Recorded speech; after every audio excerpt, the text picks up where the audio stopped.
लेकिन कुछ ही मिनटों में वो मैदान कब्रिस्तान बन गया।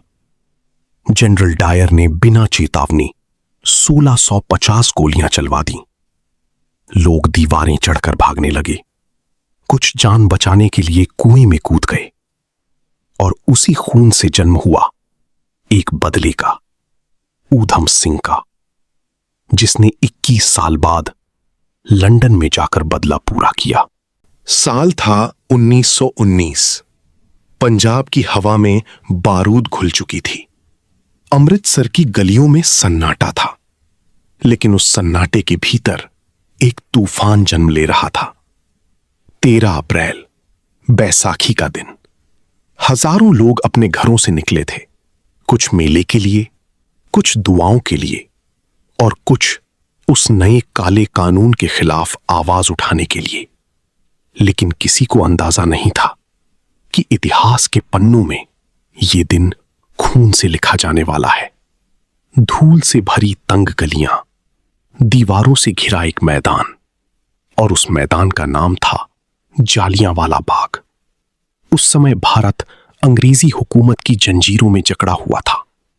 पहला विश्व युद्ध खत्म हो चुका था। हजारों भारतीय सैनिक अंग्रेजों के लिए लड़कर लौटे थे। उन्हें उम्मीद थी अब शायद आजादी की बात होगी, लेकिन हुआ उसका उल्टा। ब्रिटिश सरकार ने लागू किया रॉलेट एक्ट, एक ऐसा कानून जिसमें बिना मुकदमे, बिना सबूत किसी को भी जेल में डाला जा सकता था। पूरा पंजाब उबल पड़ा। अमृतसर की सड़कों पर विरोध बढ़ने लगा, दुकानें बंद होने लगी, लोग अंग्रेजी हुकूमत के खिलाफ नारे लगाने लगे। और फिर 2 लोकप्रिय नेताओं डॉक्टर सत्यपाल और सैफुद्दीन किचलू को चुपचाप गिरफ्तार कर लिया गया। शहर में आग फैल गई, कहीं पुलिस की गोलियां चलीं, कहीं अंग्रेजी इमारतों को आग के हवाले कर दिया गया। और उसी पल पंजाब की कमान सौंप दी गई ब्रिगेडियर जनरल रेजिनाल्ड डायर को, एक ऐसा आदमी जिसकी आंखों में डर नहीं, सिर्फ घमंड था। 13 अप्रैल की शाम, बैसाखी का मेला अपने चरम पर था। गांवों से आए किसान, रंग बिरंगे कपड़ों में बच्चे, और बीच में चल रही थी एक शांत सभा। लोगों को नहीं पता था कि शहर में मार्शल लॉ जैसे आदेश लागू हो चुके हैं। सूरज धीरे धीरे ढल रहा था और तभी लोहे की आवाज सुनाई दी। संकरी गली से बंदूकें लिए सैनिक अंदर घुस रहे थे। गोरखा, बलूच, सिख रेजिमेंट। उनके पीछे चल रहा था जनरल डायर। उसने मैदान को देखा, हजारों निहत्थे लोग, और फिर बिना चेतावनी उसने हाथ उठाया। फायर! कुछ लोग दीवारें चढ़ने लगे, लेकिन गोलियां उनकी पीठ चीरती चली गईं। कुछ लोग जान बचाने के लिए बीच वाले कुएं में कूद गए, लेकिन वो कुआं कुछ ही मिनटों में लाशों से भर गया। इतिहासकार कहते हैं उस कुएं से बाद में 100 से ज्यादा शव निकाले गए थे। लेकिन कहानी यहां खत्म नहीं होती। डायर लगातार गोली चलवाता रहा।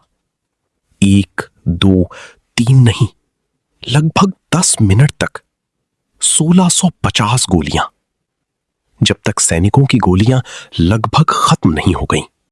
मैदान अब मैदान नहीं रहा था, वो एक कब्रिस्तान बन चुका था।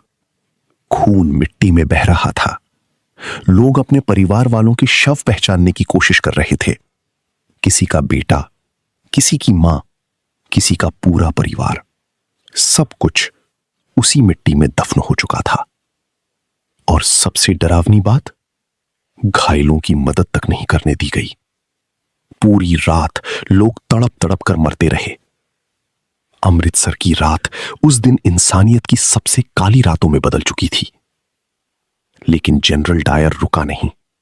उसने पूरे पंजाब में अपमान का शासन शुरू कर दिया।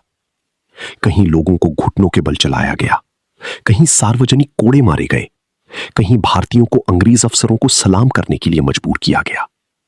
डर पूरे पंजाब पर छा चुका था। लेकिन उसी डर के भीतर बदले की आग भी जन्म ले चुकी थी। एक छोटा लड़का उस दिन जालियांवाला बाग पहुंचा था।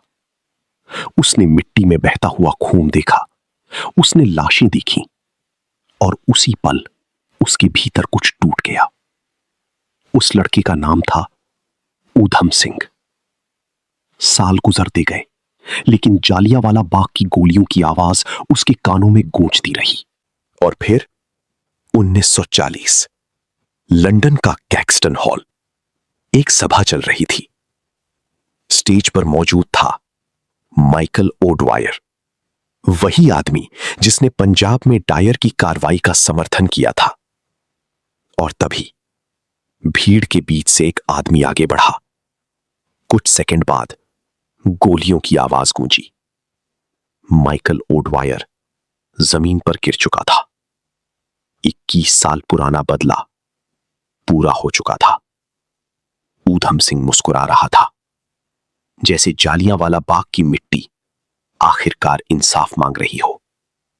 लेकिन इतिहास के पन्नों में जालियांवाला बाग सिर्फ एक हत्या, और करोड़ों भारतीयों के दिल में एक बात हमेशा के लिए बैठ गई कि आजादी भीख में नहीं मिलेगी, उसके लिए खून देना पड़ेगा। आज भी अमृतसर में मौजूद है वो बाग। दीवारों पर गोलियों के निशान अब भी दिखाई देते हैं।